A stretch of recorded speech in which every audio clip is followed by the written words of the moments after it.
കുടുംബ വഴക്കിനിടെ മകൻ കസേരയിൽ ഇരിക്കുകയായിരുന്ന വയോധികയായ മാതാവിനെ മുറ്റത്തേക്ക് വലിച്ചെറിഞ്ഞതിനെ തുടർന്ന് ഗുരുതരമായി പരിക്കേറ്റ് ചികിത്സയിൽ കഴിയുന്നതിനിടെ മരണപ്പെട്ടു.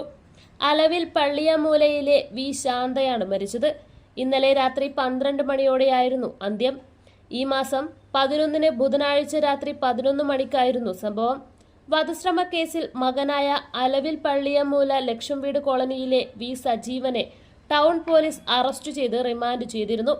മുറ്റത്ത് തലയിടിച്ചു വീണ് പരിക്കേറ്റ വയോധികയെ ബന്ധുക്കൾ AKG ആശുപത്രിയിൽ പ്രവേശിപ്പിച്ചിരുന്നു. ചികിത്സയ്ക്കിടയിലായിരുന്നു അന്ത്യം. നിങ്ങളുടെ വാഹനത്തിന് ഒരു ബെസ്റ്റ് കെയർ ആണോ തേടുന്നത്? Wheel alignments, balancing, tyre and puncture service, nitrogen air, car wash and under coating, used and resoled ടയറുകൾ, ആധുനിക അലൈൻമെന്റ് സൗകര്യം, വീൽ കപ്പുകൾ എന്നിവ ലഭ്യമാണ്. ഇനി അർബാന മുതൽ JCB വരെയുള്ള ടയറുകൾക്കായി തേടി അലയേണ്ട. മലയോര മേഖലയിലെ ഏക കമ്പനി ഡീലർഷിപ്പ് ഉള്ള സ്ഥാപനം Saint Mary's tyres and service centre.